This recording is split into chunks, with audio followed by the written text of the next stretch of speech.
Thanks, Bob. Appreciate that. Our next panelist is John Lindsay. He's the Executive Vice President, Chief Operating Officer of Helmerich and Payne. H&P is a leading global drilling contractor, activities in the U.S., Latin America, Africa, Gulf of Mexico. John graduated from the University of Tulsa with a BS degree in petroleum engineering. Would you please welcome John Lindsay?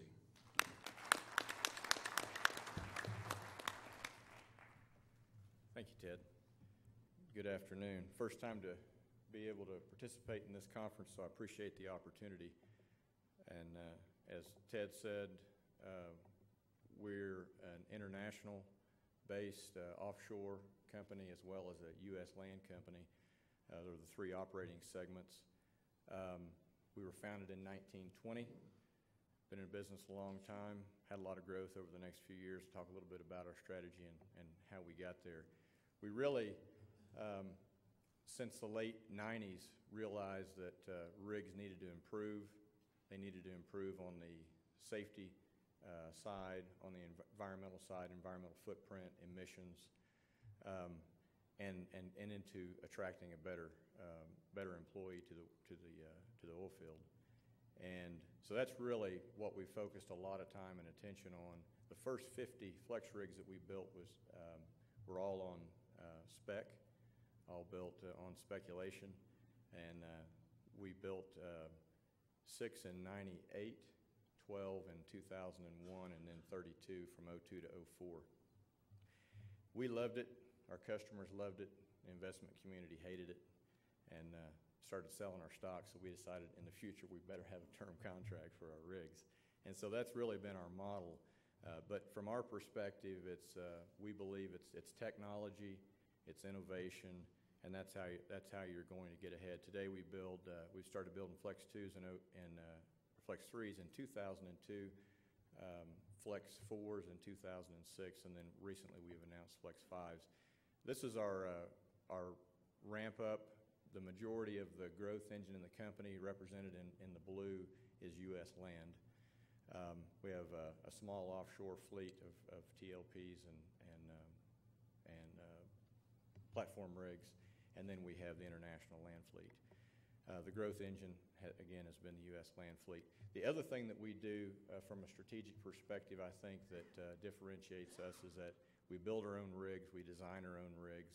We are the manufacturer. We do buy components from NOV and others, but we are the manufacturer. We try to invest in technologies that help us lean up the process and build a better rig, and try to build a better rig for less. And again, really the focus is on safety and environment and efficiency for our customer. This is the growth ramp in the U.S. land space since 2001. And as I mentioned, the first 50 were built through 04. And it was in the upturn in 05 and 06 that we began to really increase our cadence. And since January of 2006, we've built a little over 2.5 rigs a month. At the peak, we got up to 4. We got down to 1 in 09 and part of 10. Today, we're building 3 rigs a month, and we're scheduled to go to 4 in October. All of the rigs we build are AC drive. There's already been some mention by Bob on AC drive technology. I don't have time to go into why it's better, but it's no doubt that it's better. AC drive rigs in the U.S. are at 100% utilization. The other SCR rigs are probably 75% to 80%, and mechanical rigs are probably 50%. And a large portion of our fleet is AC. We have 40%, a little over 40% of all the AC drive rigs in the business in the U.S. land space. That continues to grow. There are still some out there that build SCR rigs, but I think over time you're going to see less and less of that for a lot of the reasons that Jim mentioned, because it is technology, it is about information, and it's about manipulating that information to enhance your performance. I think one example is our market share.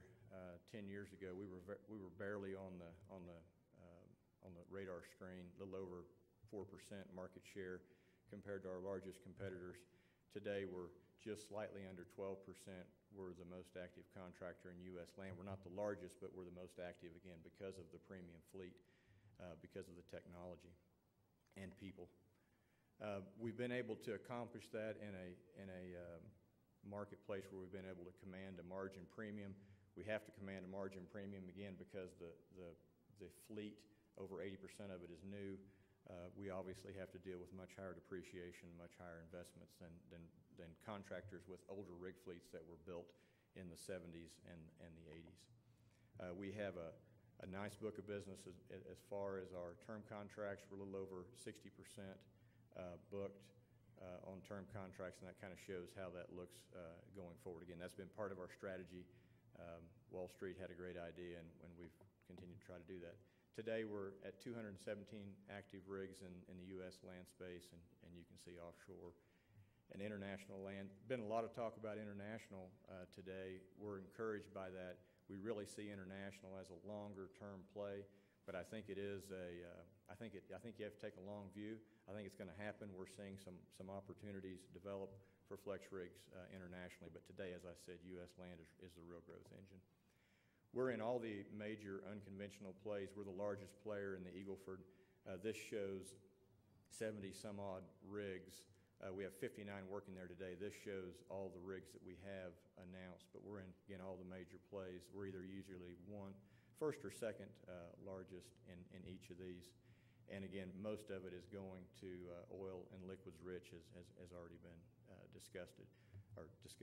I think in general, it's what you're seeing is more complex drilling, longer laterals. We're seeing today, compared to 3 years ago, lateral lengths have increased at a minimum 50%, and in some cases the lateral lengths have doubled. And I think that's why you're seeing contractors and operators really demanding AC drive rigs and a better fleet. Kind of closing out, we had our conference call last week. We've announced 58 new builds this year. I can recall at the end of 2010 where we had discussions that we may never see another term contract in the next 2 or 3 years because of the downturn. Clearly, we missed it, and we're glad about that. But today, we're delivering, like I said, 3 a month. We'll start at 4 in October.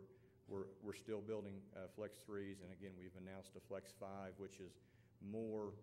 It's a larger capacity, 24,000-foot plus rig with a bidirectional skid system. So it's really designed for pad drilling. It's really on that major theme of more environmentally sound, less truck traffic, less emissions, a lot of the things that have been talked about.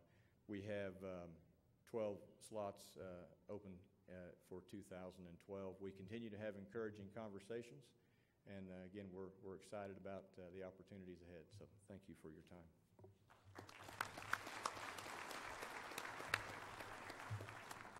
Thanks, John. Our next and final panelist, Andy O'Donnell. He is the president of Baker Hughes Western Hemisphere Operations.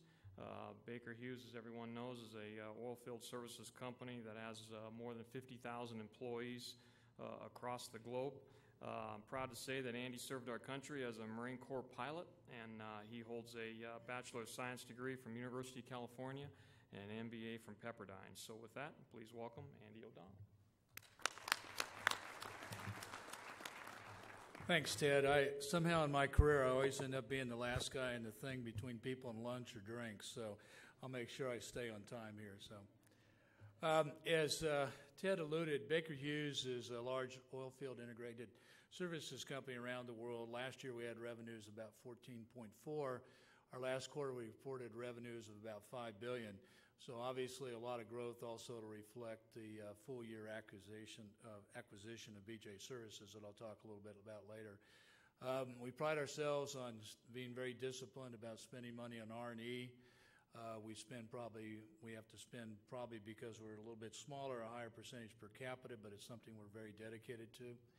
We have probably 54,000 employees today. We'd probably like to have 56,000 employees. I'll talk about that a little bit later. And we're in about, as I heard from Dave Lazar, we're in about 80 countries. So again, one of the things that's unique about one of the large oil field services company is we're more places than any of our customers. One of the things that we believe at our core in the industry, and I've heard a lot today about, is technology innovations. So we spend a lot of time trying to bring things, and when I hear about horizontal drilling and you hear about completion technology, I believe us and our enterprise competitors have been at the root of that, of bringing technology to the industry. We're very proud of our heritage in drilling. I started in the drill bit business. It's still a core technology for us, though I will admit in some of the shale plays it's not probably as difficult as some of the harder rock drilling has been in the past. But one of the things that we've really focused on this year, we're in the commercialization phase, is what we call AT Curve. Basically, it's a rotary steerable system based for land operations. It'll give higher build rates, also has lower cost of operation and lower lost and hole jeopardy. So successfully being deployed, we've chosen to do that in South Texas primarily because of closeness to the Houston Technology Center as we go through the commercialization phase, but building very high build rates so that in small sections you're going to get about 800 feet more of pay zone. Also in the completion technology, we've worked on basic sciences. One of the things I heard earlier was the word nanotechnology. I don't really know what that is, except it's really little stuff, but we're using that now in our frac point system for disappearing balls that actually you can go and complete the system, run a chemical solution through. It's environmentally friendly that will dissolve these balls. They look like Alka-Seltz. So we're working on the next stage of that, which is have disappearing seats, and therefore you'll be able to have full bore completion without any restrictions, and you saved a well bore intervention. Could hurt our coil tubing milling business, but it's a good thing for the industry as it'll make it quicker and more reliable. One of the things that differentiates us from our two big enterprise competitors, we've always been more oriented towards the production side. We have significant in artificial lift and very significant in production chemicals. That's been very beneficial to us was the acquisition of BJ Services, because we've been able to combine the chemical knowledges of the two companies, and particularly to solve two things. One is to be more effective, and then more importantly probably is to be more environmentally responsible. So having been in that business for a few years, environmental stewardship is at the core of what you do because you handle those things every day in large quantities. Also out of that business, we've been in the water treatment business, as we called it, for a long time. We've expanded that now to be the water management business, which is a larger remit. For anybody that's on the production side, you'll have a lot of operators actually tell you that they actually are a water company that gets a little oil to pay for the water they produce. So something that that we continue to invest in and think will be very beneficial for the industry as we reduce the things. A couple other themes across technology that I'd like to remark on. One is that we're constantly working on things that expand the horizon we can operate, different materials of construction, different ways of construction, because as a lot of the industry moves to much more difficult high pressure, high temperature, we're finding that the typical materials, for instance, elastomers, they don't hold up at those temperatures and pressures. You have to go to much more advanced materials. Likewise, I've talked about in completion, use of nanotechnologies and advanced other sealing technologies that are under development. I'm going to talk about industry challenges here. I'm going to start with deep water. Why this may not affect people in Colorado or the Rockies, I think ultimately it will. For any of us that have been in this industry, we realize that Piper Alpha incident in the North Sea had a profound impact on our industry. And one of the things we should all be proud of, and again, Dave Lazar remarked on, is how for something that has a lot of risk, how safely you operate in this industry. And I think, maybe next to the airline industry, we're the most proficient at safety in the world. But I think the deep water incident in the Gulf of Mexico has awakened us all that there are risks, and there are risks both to people and to the environment. So one of the things we've been very, very oriented on here has been to meet the new regulations of the Gulf of Mexico. I'm pretty convinced that they're complex. A lot of them are. We took API recommendations or aspirations, now they're regulations, but I think they're things that will spread through the industry. So I think it's going to be very difficult for an operator who's in the Gulf of Mexico to not use the same operating standards if they're in the Rocky Mountains. So I think it's something that we all need to be aware of. It'll start in the Gulf of Mexico. It'll go to other deep water areas in the world, I predict, but I think it will spread across our industry as time goes. Talked about acquisition of BJ Services. It was part of Baker Hughes up until 1990. So it had a 20-year vacation, I guess you could say. I'd like to say we're good. We were probably lucky because we couldn't have bought it at a better time with the need and growth of hydraulic fracturing. There's two sides to that have been good. One, I had the pleasure of going to BJ during the hold separate when the U.S. government decided that we needed to be held separate over a small slice of the business. And I thought it was great because I wouldn't have to answer phone calls from our corporate headquarters. What I didn't know is I'd get all the phone calls about when can I get a frac date. So we have spending a significant amount of money in the neighborhood of what was talked about earlier at lunch in terms of investing to try to bring the capacity in the industry.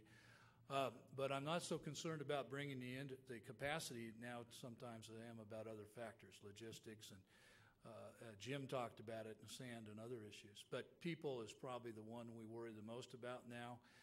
It's difficult to track people in an industry sometimes because of volatility, some of the location. You aren't going to recruit somebody from Florida to work in North Dakota. No offense to North Dakota, but it probably won't happen. So bringing people in, getting the right people, retaining, not getting excess labor inflation in our industry is something I think we all are faced with and that we'll have to continue to work on. The other part of the industry challenge, and Jim again talked about this, is the public hysteria over hydraulic fracturing. I've had the pleasure or mispleasure of having to go to Washington on a number of occasions to talk about hydraulic fracturing. The good part of it is I would say that actually people know that hydraulic fracturing isn't a problem done properly. Surface contamination, methane migration is probably of more concern than it is hydraulic fracturing. But the truth of the matter is the public, the hysteria, even we make CSI in that industry. So one of the things is I think as an industry we have to be forthcoming. I'm glad, we abide by what Jim said, that we're for full disclosure. We always say that there has to be a certain proprietary holdback or you would disincent innovation. I don't think we want that. But I think there's ways to do it. It's being done in Colorado. It's being done in Pennsylvania. It's being done in Wyoming. It'll be done in Texas pretty soon. So I think it's something that we all have to address, and the quicker we can get the public trust back and put that issue to bed, I think the better it is for all of us. So with that, that's me, and appreciate your attention today. Thanks.